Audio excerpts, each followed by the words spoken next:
Atos, o capítulo 2, do verso 42 ao 43, nós leremos a palavra de Deus. Eu peço que você abra sua Bíblia, então, no livro de Atos. Será também projetado, mas se você puder, abra a sua Bíblia. Obrigado, meu irmão. O tema da mensagem de hoje é uma família dedicada ao ensino apostólico. Uma família dedicada ao ensino apostólico.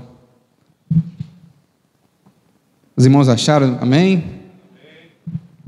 Diz assim a palavra de Deus: e perseveravam na doutrina dos apóstolos, e na comunhão, e no partir do pão, e nas orações. Em toda a alma havia temor, e muitas maravilhas e sinais se faziam pelos apóstolos. Amém? Meus irmãos, essa palavra sobre família dedicada ao ensino apostólico, e família aqui, eu quero dizer família igreja do Senhor, noiva de Cristo. Essa família, a cada vez mais, ela tem sido atacada, diminuída, menosprezada pela sociedade. Baixe um pouquinho só o volume, por favor. E o tema que está em voga na nossa sociedade é o tema dos desigrejados. Quem já ouviu falar essa expressão, desigrejados? Levanta a mão, por favor. Amém. Os irmãos, bastante pessoas aqui conhecem, os irmãos conhecem bem esse tema. Os desigrejados é um tema que foi utilizado para definir aquelas pessoas que se dizem evangélicas, que tiveram algum momento na igreja evangélica, fizeram parte de uma igreja, foram batizados, se tornaram membros de uma igreja, e num determinado momento elas entenderam que a igreja não fazia mais sentido para elas, que a igreja era desnecessário fazer parte, no caso igreja, instituição, como nós temos aqui, a Igreja Batista da Capelinha. A instituição, Igreja Batista da Capelinha, não faz mais sentido para mim, ou fazer parte de uma outra igreja batista, outra igreja Assembleia de Deus, e assim por diante. Entenderam que não era necessário. E uma das estatísticas do IBGE do ano de 2010 diz que cerca de 4 milhões de brasileiros se disseram evangélicos, mas não tinham nenhum vínculo com a igreja institucional. Em 2010, nós já estamos em 2022, 12 anos depois. Alguns dizem que já chegamos a mais de 20 milhões de pessoas, de brasileiros, que se consideram desigrejados. Não usam esse termo até talvez seja pejorativo para a pessoa, mas ela se diz: olha, eu sou evangélico, eu creio em Jesus como o único e suficiente Salvador, creio na Bíblia como palavra de Deus, só que eu não faço parte de nenhuma igreja. Então perceba que é um movimento que está crescendo no Brasil e não diminuindo. E existe um livro chamado Desigrejados, do pastor Hidalgo Campos Júnior, pastor congregacional, e na sua tese ele trabalha com duas hipóteses, duas causas, dois motivos pela qual a pessoa se torna desigrejada. A pessoa não se desvia dos caminhos de Deus, continua uma vida regrada, uma vida até que busca a santidade, mas se afasta da igreja enquanto instituição. Existem duas hipóteses. A primeira são os desigrejados que são decepcionados com a liderança. Desigrejados que são decepcionados com a liderança. E aqui eu vou falar de um caso de uma pessoa que é citado no livro desse pastor, chamado Adriano. O Adriano, ele cresceu no lar evangélico. O Adriano, ele fazia parte da Igreja Presbiteriana no Brasil, teve a vivência toda na igreja evangélica. Chegou um determinado tempo da sua vida, no início da sua fase adulta, ele se desviou da igreja.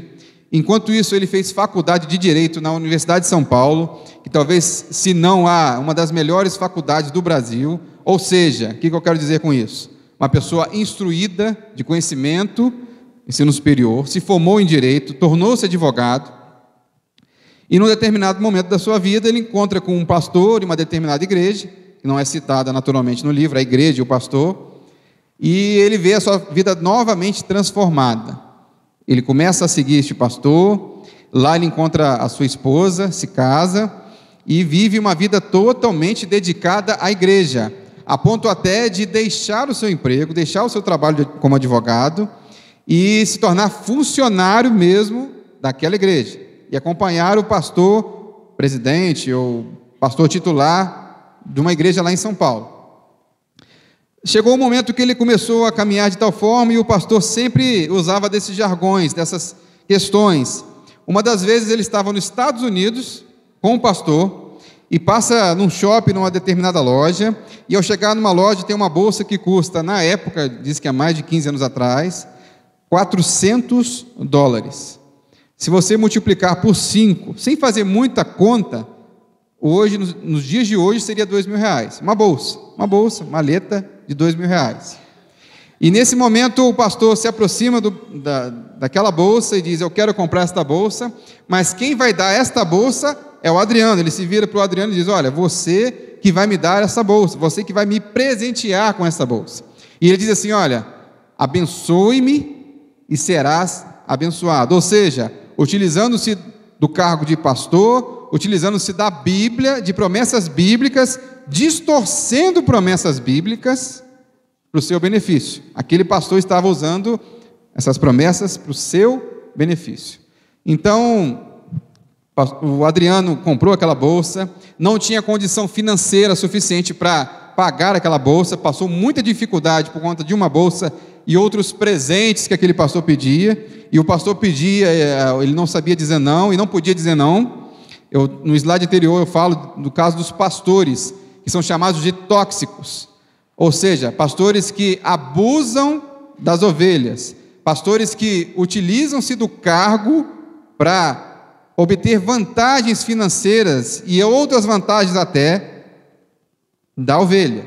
E eu posso pregar essa noite, citar esse caso com toda a segurança, que pela graça de Deus nós temos aqui o pastor Silvio, que é um pastor sério, honesto, e tenho tranquilidade de dizer que não é nada relativo a ele. Estou falando de um caso lá de São Paulo. E agradeço a Deus pela vida dele, por saber que existem pastores sérios. Eu estou mostrando o caso de pastores tóxicos e ruins, para que a gente saiba valorizar os pastores que nós temos. Amém? Então esse pastor abusava espiritualmente dessa pessoa, esse pastor trazia profecias, revelações, para dizer: não, pelo meu benefício, eu quero uma bolsa, eu quero um carro. E vocês conhecem com certeza pastores que fazem isso, seja aqui em Itaperuna, seja na região, ou seja na televisão. Tanto que Adriano se afasta dessa igreja, se separa da sua esposa, fica totalmente frustrado com a igreja, instituição, mesmo se resguardando, mesmo seguindo os princípios bíblicos, não faz parte mais de igreja nenhuma, instituição, e diz: não há indenização que pague o que esse pastor causou em minha vida. Eu sei bem o que é abuso espiritual. E eu creio que, repito, que muitos de nós já conheceu casos ou já foram influenciados por pastores desse tipo. O segundo caso que o pastor Hidauro Campos, no seu livro, cita, a segunda hipótese de desigrejado, são desigrejados críticos à igreja como agente institucional, ou seja, a igreja como ela é organizada. Ela é um problema, ela está defeituosa, ela está falhando em ser igreja enquanto instituição. Talvez igreja olhando para outras causas que não a causa do Evangelho. Igrejas que talvez estão mais preocupadas com questões humanas do que questões espirituais e eternas. Existe um pastor muito conhecido de vocês, eu tenho certeza disso, influenciou o Brasil na década de 90, chamado Caio Fábio de Araújo. Ele talvez seja o representante máximo, a pessoa mais conhecida hoje no Brasil, que seria uma espécie de líder ou um espelho do movimento desigrejados no Brasil. Então, na década de 90, ele inclusive falava na TV Globo. Imaginem só, um pastor evangélico na década de 90, a influência que ele tinha a ponto de falar na TV Globo e ter espaço na TV Globo, por exemplo. A história diz que ele teve um problema de infidelidade conjugal e ele se afastou da sua igreja, Igreja Presbiteriana do Brasil, se afastou da igreja e ficou muito tempo vagando, sozinho, e até que ele se sentiu desigrejado e disse: olha, para quê eu vou precisar de uma igreja? Para que eu preciso de uma igreja local, de um grupo para se reunir? Então ele começa a pregar no YouTube. Hoje o YouTube, basta você ter uma câmera de celular, um bom microfone, talvez nem um ótimo microfone, e um canal, você começa a ter seguidores e você começa a dizer o que você pensa. Hoje a rede social nos permite isso. Então ele começou a falar, e ele é um homem muito inteligente, um homem sábio, talvez nem tanto, né, mas o seu conhecimento erudito, acadêmico da Bíblia é espetacular, um nível altíssimo. Ele então começou a trazer teses sobre a igreja enquanto instituição, que ela estava errada, que ela é uma instituição falida, uma instituição problemática, e que na verdade não era necessário a igreja ter instituição, CNPJ, ter paredes, ter um lugar para se reunir, bastava apenas que pessoas se reunissem de forma pessoal, e ali estava a igreja do Senhor. Então ele cria a comunidade Caminho da Graça. E eu fui nesse site dele para verificar, entender, porque, meus irmãos, esse movimento é cíclico. O que significa cíclico?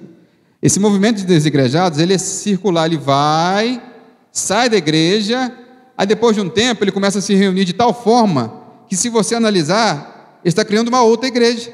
Não mudou nada, ele só saiu de uma igreja e foi para outra. Aí eu começo a entender, lá no site dele está escrito assim, o lugar de adoração perdeu sua ênfase geográfica, ou seja, seu lugar específico de adoração, e ganhou sentido existencial, só palavras bonitas. O templo sou eu, o lugar do culto é meu ser, e a liturgia é a vida vivida em Cristo.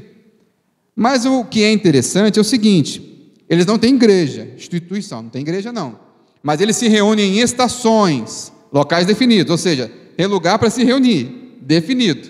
Mesmo que não seja uma igreja, na arquitetura de uma igreja, tem lugar para se reunir. Tem diretoria, se você for lá, você vai procurar a diretoria desse movimento desigrejado.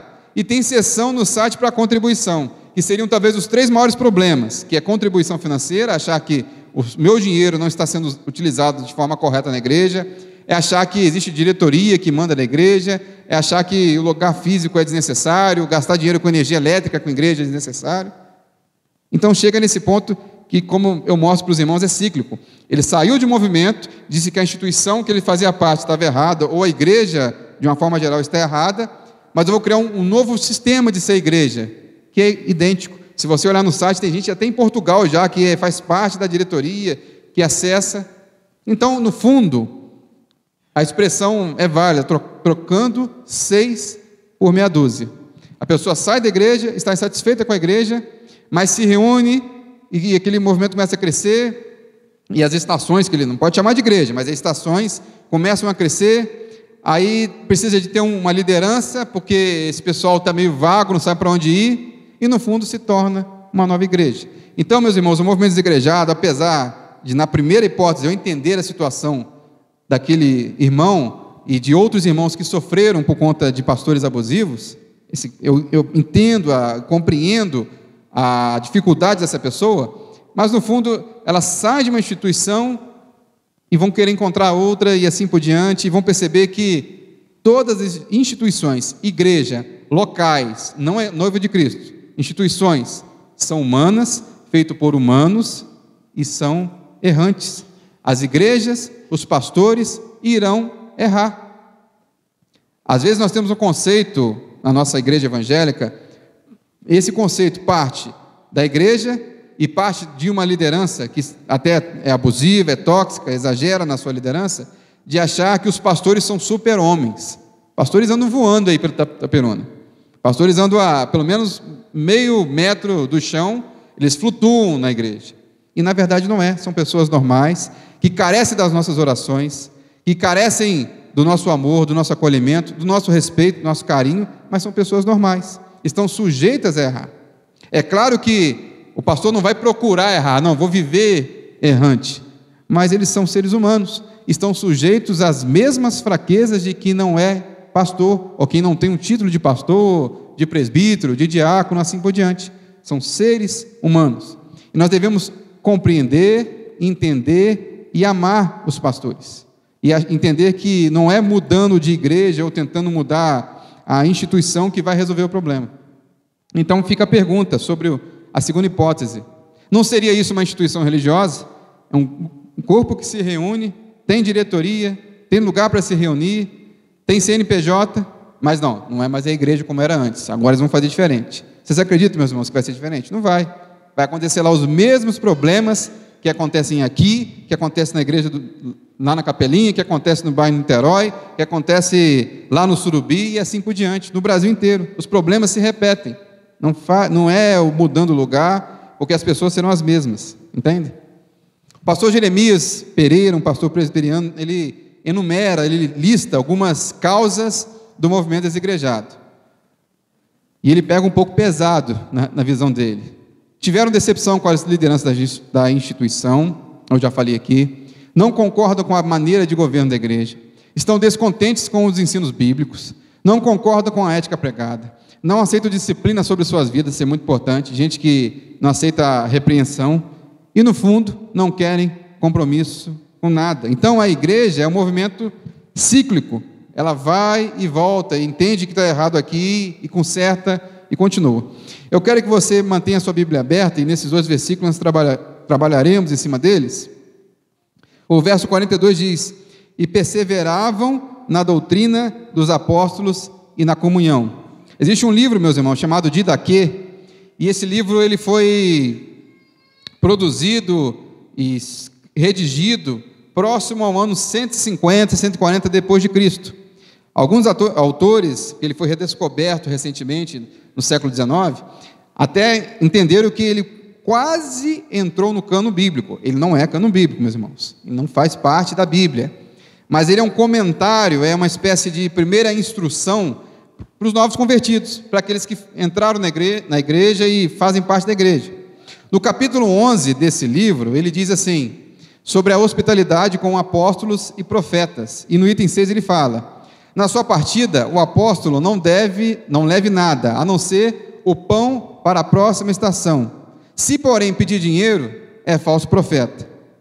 Imagine, meus irmãos, que um livro próximo da época de Jesus, bem próximo o período, já tinha falso profeta e já tinha apóstolo abusando da igreja. Já tinha esse problema. Lá próximo, um pouquinho depois da morte de Jesus Cristo e ressurreição. Mas, ao mesmo tempo, no capítulo 13, aí você diz, não, então, os apóstolos, os profetas aqui são os pastores, aqueles que pregavam a palavra de Deus, não são dignos de receber nada, de ajuda, mas no capítulo 13 ele diz assim, olha, deveres com os verdadeiros profetas. No item 1 ele diz o seguinte: todo verdadeiro profeta que quer se estabelecer-se entre vós é digno do seu alimento. Aí você diz, alimento? Aí ele segue dizendo, que ainda bem que tem o item 2. Do mesmo modo, também o verdadeiro mestre, como operário, é digno do seu alimento. Ou seja, o pastor que recebe o seu salário é digno da mesma forma do que o operário que trabalha numa obra, de um professor, do engenheiro, do arquiteto. Então, aquele mesmo livro diz, existe o falso profeta, e já existia falso profeta, e existe profeta verdadeiro. Então, o problema não está na forma como você entende a igreja, está entre profetas, pastores de Deus e pastores que, infelizmente, não são de Deus. Hebreus, no capítulo 13, verso 7, diz: lembre-se dos seus líderes, que lhes falaram a palavra de Deus. Observem bem o resultado da vida que tiveram e imitem a sua fé. Então, alguns vão dizer, olha, esse negócio de pastor, de presbítero, de diácono, isso é invenção humana, bem posterior, Jesus não queria nada disso. Mas está dizendo lá, pastores, profetas, pregadores, sempre existiu, e não há nada de errado nisso. Hebreus trata sobre esses homens de Deus com amor e dizendo que eles são dignos, né? Timóteo fala que eles são dignos de receber honorários dobrados, 2 Timóteo 5,17, se não estiver enganado. Então, o problema não está no pastor, o problema está no falso pastor e no pastor que leva a palavra de Deus. Está aparecendo uma expressão no telão chamada ex opere operato, uma expressão latina que diz que Deus opera apesar do pastor.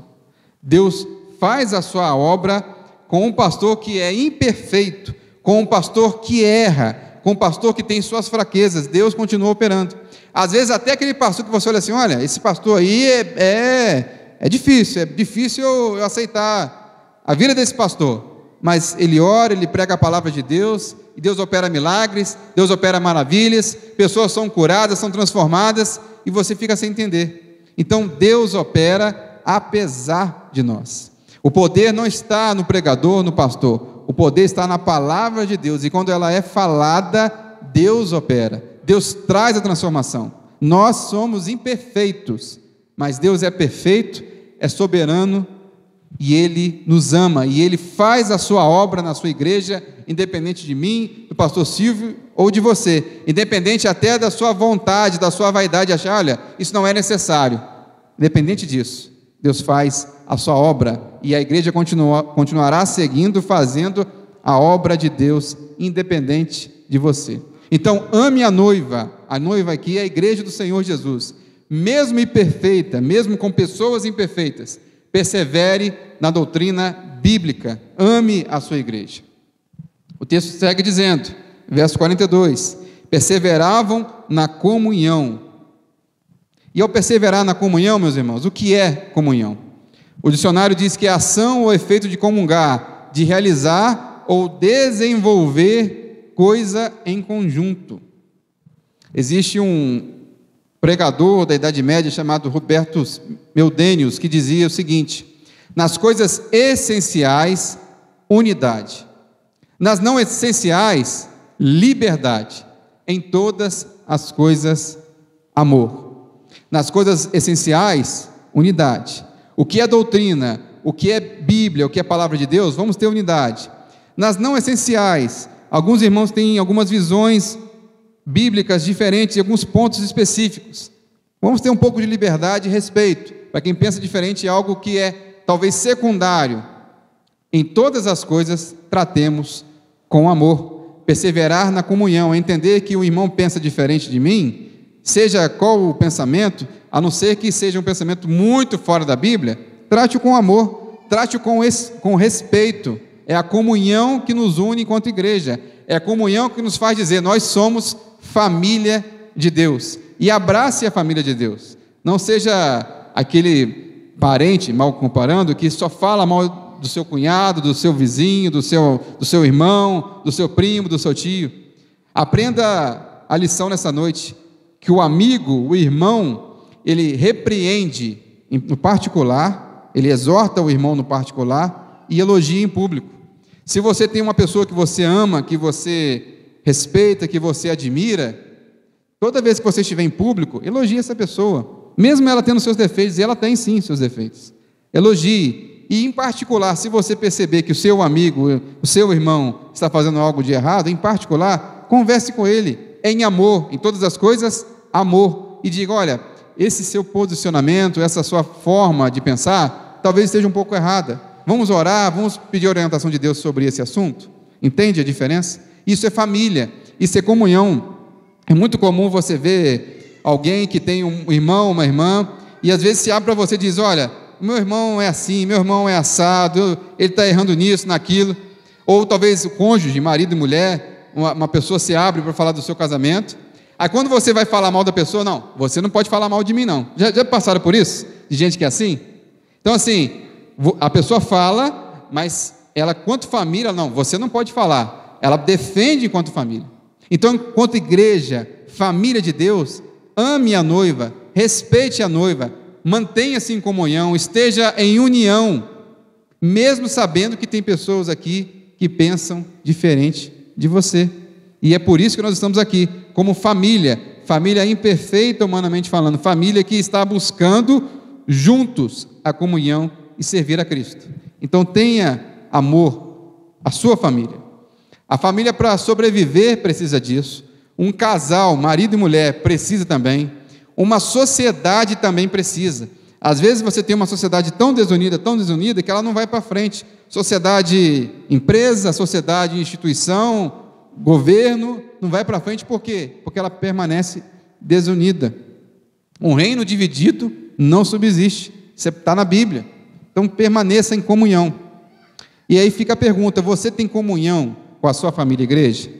Ou a igreja para você é apenas uma diversão de domingo, é uma distração de domingo, onde você, no seu mundinho, vem aqui, adora a Deus e vai embora? É necessário que você tenha comunhão de fato com a igreja, que você participe da igreja. A igreja é o corpo de Cristo. A igreja é a noiva de Cristo. Então participe da sua igreja. E no partir do pão, o verso 42 segue dizendo que a igreja de Jerusalém, ela perseverava na doutrina, no didaquê, no ensino dos apóstolos, ou seja, era fiel à palavra de Deus. Ela perseverava na comunhão, no partir do pão e nas orações. É interessante que aqui muitos leem Atos 2, 42 ao 47, e dizem assim, olha, está aqui o modelo perfeito de igreja. Se a gente não seguir identicamente, perfeitamente o que está aqui, a nossa igreja está falhando. Mas, meus irmãos, é interessante a gente ver, e a história nos ensina, que esta igreja aqui é a igreja que iniciou, é aquela bem primitiva mesmo, começou a igreja aqui. Tanto que você vê no verso 45, que a igreja vendia, as pessoas da igreja vendiam as suas propriedades e bens, distribuindo o produto entre todos. Existe uma palavra aqui que diferencia a igreja de Atos 2 com a igreja de Tiago, lá um pouquinho mais à frente, cerca de 30 a 40 anos depois, há uma diferença. Se você for ver, olha aqui, 45, vendiam suas propriedades. Em Tiago, no capítulo 2, verso 1 a 3, diz: meus irmãos, como crentes em nosso glorioso Senhor Jesus Cristo, não façam diferença entre as pessoas, tratando-as com favoritismo. 30 anos depois da igreja de Atos, tá? Não são 1000 anos, 2000 anos, não. Suponho que na reunião de vocês, entre um homem com um anel de ouro e roupas finas, e também entre um homem pobre com roupas velhas e sujas. Se vocês derem atenção especial ao homem que está vestido com roupas finas, e disserem, aqui está um lugar apropriado para o Senhor, mas disserem ao pobre, você fique de pé ali, ou sente-se no chão, junto ao estrado, onde põe os meus pés, aí ele vai dizendo que está errado, que há um erro nisso. Então, o que define a igreja de Atos e a igreja de Tiago, é porque a igreja de Atos, naquele momento, acreditava que a volta de Jesus seria tão iminente, que não havia nem necessidade de ter propriedades, de viver a vida. Então eles se reuniram e entenderam, olha, Jesus vai voltar imediatamente, após ele ter morrido e ressuscitado. Passa-se um tempo e é entendido que nós devemos aguardar a volta de Jesus, mas viver as nossas vidas. E nesse momento que essa busca pela volta de Jesus, ela dá uma esfriada, e essa vivência dá uma esfriada, começam a haver diferenças na igreja. Começam a haver pessoas com mais dinheiro, pessoas com menos dinheiro, pessoas mais abastadas, começam a aparecer falsos profetas já nesse período em Tiago, porque já entenderam, olha, Jesus não vai voltar agora, então vou viver a vida do jeito que eu quiser. Inclusive, a carta de Tiago é um alerta para você que acha que você é salvo em Jesus e que pode viver a vida do jeito que você quiser. Eu estou salvo em Jesus, eu vivo a minha vida da maneira que eu entender. Então, quando a gente lê esse texto aqui e as pessoas já começam a jogar a igreja, não, a igreja não vende a sua propriedade e dá aos pobres, a igreja ela faz muito pouca caridade. E se você acompanhar o trabalho dessa igreja e de muitas outras igrejas, acompanhar mesmo, fiscalizar, observar, ver no Brasil, inclusive no período da pandemia, você vai perceber que a igreja foi a instituição que mais ajudou os necessitados nessa pandemia. Pode pesquisar. Só que aí não. Aí você vê o caso do pastor mau caráter, você vê um caso de um pastor que não é correto, e você coloca todo mundo na mesma panela, na mesma história. Aquela história que todo pastor é ladrão, todo o policial militar é corrupto, e assim por diante. Você faz um preconceito e todo mundo que você vê é assim. Então fica a pergunta, cadê a igreja de Atos? Mas, meus irmãos, era questão daquele momento, era inicial. Então a igreja ela vai tendo as suas variações durante o tempo, variações de comunhão, de reunião. E não significa que aqui a igreja de Atos está errada, mas era o que nós chamamos até de primeiro amor. Mas é necessário que foi entendido que as pessoas deveriam viver as suas vidas, viver, trabalhar, estudar, aguardando a volta de Jesus. Viver vigilantes, viverem sóbrios, entendendo que Jesus pode voltar a qualquer momento, mas não deixando de, inclusive, evangelizar, levar a palavra de Deus, viver a sua vida em comunhão e assim por diante. Então, são duas igrejas dentro da Bíblia Sagrada, são duas igrejas que estão em períodos diferentes e que passam por problemas diferentes. Nós entendendo esse movimento, nós podemos diferenciar. E aqui eu já falei sobre 1 Coríntios 11, a festa do amor, a festa ágape, que é interessante que lá dizia assim, olha, quando você se reúne, apóstolo Paulo, a igreja de Coríntios, um povo que está próximo no tempo à igreja de Atos, e está lá dizendo assim, olha, quando vocês se reúnem, não é para comer a ceia do Senhor, porque cada um come sua própria ceia sem esperar pelos outros. Assim, um fica com fome e outro se embriaga. Em primeiro lugar, ouço quando vocês se reúnem como igreja, há divisões entre vocês, e até certo ponto, eu creio que isso é necessário. Isso é o apóstolo Paulo, dizendo para a igreja de Corinto, das diferenças que haviam naquela igreja. Então, não existe igreja local perfeita, santa, no sentido de não haver pessoas imperfeitas, porque a resposta é simples: as pessoas que fazem parte da igreja são imperfeitas, compostas por pecadores redimidos, pecadores que vão procurar não pecar, pecadores que vão procurar a santidade, viver em comunhão, em oração e assim por diante, mas continuam com a marca do pecado, e o pecado as aflige de certa forma. Então não existe igreja local perfeita, porque ela é composta por pecadores redimidos. Lorena, só dá um clique aqui, por favor, para continuar. Isso. O texto segue dizendo, e essa igreja perseverava na oração.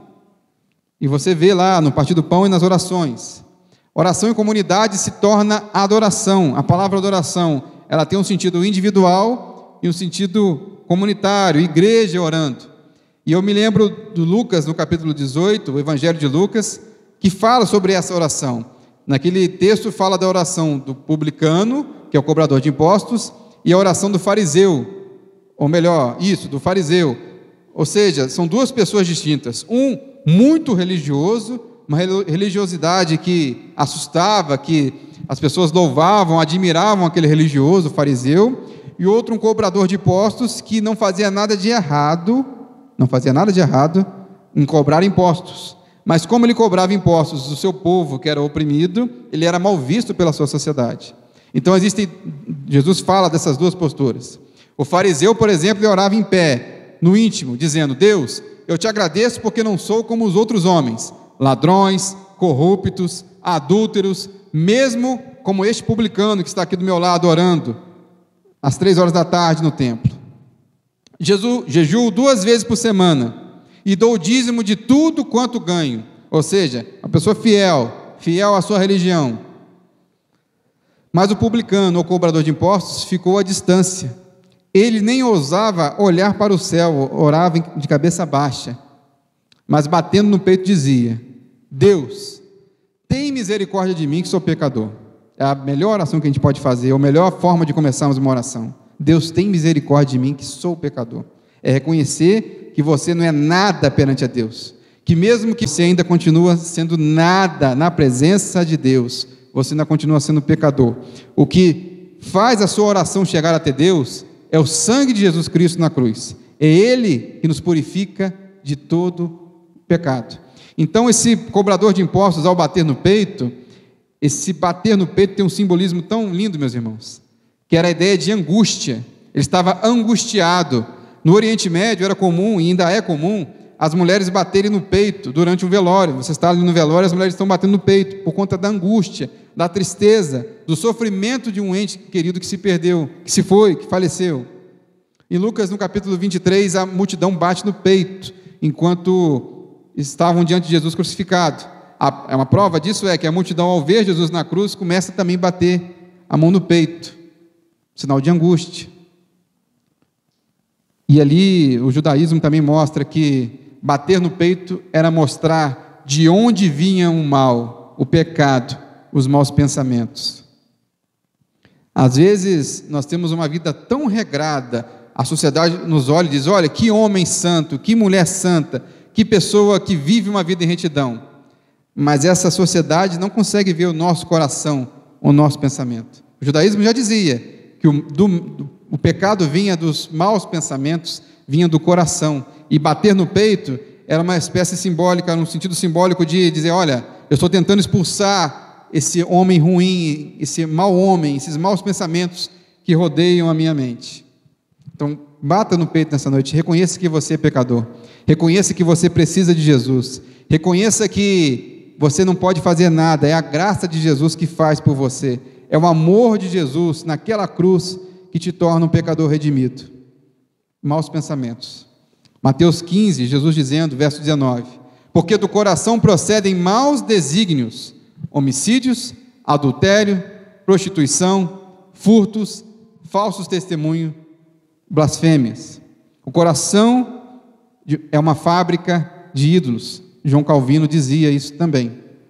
E qual é então, meus irmãos, a sua postura de oração enquanto comunhão diante da igreja?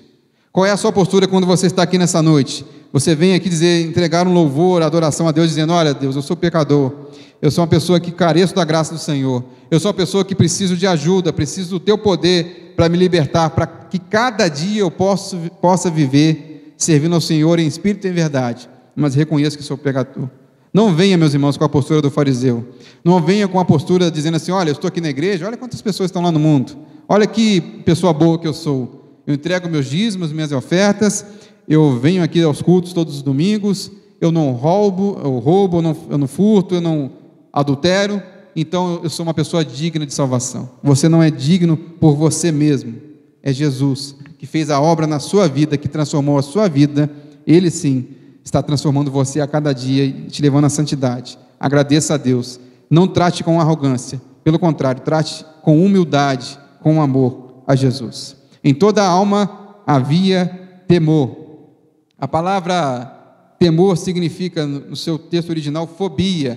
Fobia mesmo, se você olhar no texto grego, está lá escrito fobia. A ideia de medo, nós conhecemos bem essa palavra.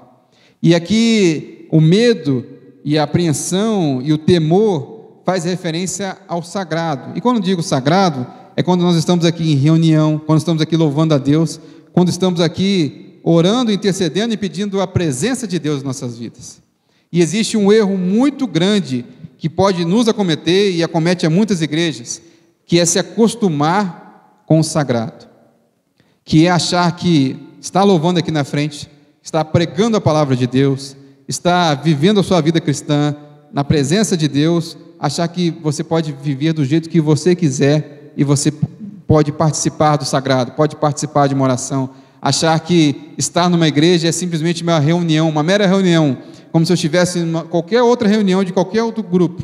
Mas, meus irmãos, é o pior erro que um pastor, que um cantor, que as irmãs de oração e assim por diante podem cometer, é achar ou se acostumar com o sagrado e viver de maneira indigna com esse sagrado. Então nós temos que ter muito cuidado. A igreja de Atos tinha temor de Deus. O exemplo disso nós temos em Moisés, na experiência da sarça ardente. Deus diz a Moisés, não te aproximes, descalça-te, porque estás em terreno sagrado. Isso é Moisés tendo o seu primeiro contato com Deus. Deus diz, olha, tenha temor na minha presença, tenha respeito na minha presença, tenha reverência na minha presença, porque eu sou santo, eu sou Deus Todo-Poderoso. Mas Moisés começa a ter uma relação tão íntima com Deus, e após libertar o povo do Egito e caminhar com o povo no deserto, ele se acostuma com o sagrado, ele fala muito com Deus, ele já está quase debatendo com Deus e fazendo petições. Aí você percebe no texto que ele teve medo até de olhar para Deus, reverência, respeito. Mas aí Moisés, a rotina de Moisés com Deus se tornou uma rotina monótona, vazia, ele se acostumou com Deus e achou que isso era normal, estar na presença de Deus, da maneira que estivesse, de qualquer forma. Aí segue adiante, Números 20, o Senhor, porém, disse a Moisés e Arão, uma vez que vocês não confiaram em mim, para mostrar minha santidade aos israelitas, não os conduzirão à terra que eu lhes dou. O erro de Moisés de achar que Deus deu uma ordem, e eu vou cumprir a ordem de Deus do jeito que eu quiser, da maneira que eu quiser, me acostumei então com o sagrado, com estar na presença de Deus e fazer de qualquer jeito. Deus diz a Moisés e Arão, olha, vocês não entrarão na terra prometida em Canaã, por conta de você se acostumar com o sagrado, de você estar aqui vivendo a igreja de Jesus, estar na comunhão de Jesus e achar que é normal viver do jeito que você vive e estar na presença de Deus da maneira que você estiver, e zombando e não obedecendo à vontade de Deus. Tome cuidado, meus irmãos, que você pode perder promessas de Deus, bênçãos de Deus, por conta de negligenciar o respeito e a reverência a Deus que lhe é devido. Você precisa ter medo de Deus. Eu falei da palavra fobia. Você precisa ter medo de Deus? Sim ou não? Não. Medo de Deus, não. 1 João 4,18 diz que no amor não há medo. Ao contrário, o perfeito amor expulsa o medo, porque o medo supõe castigo.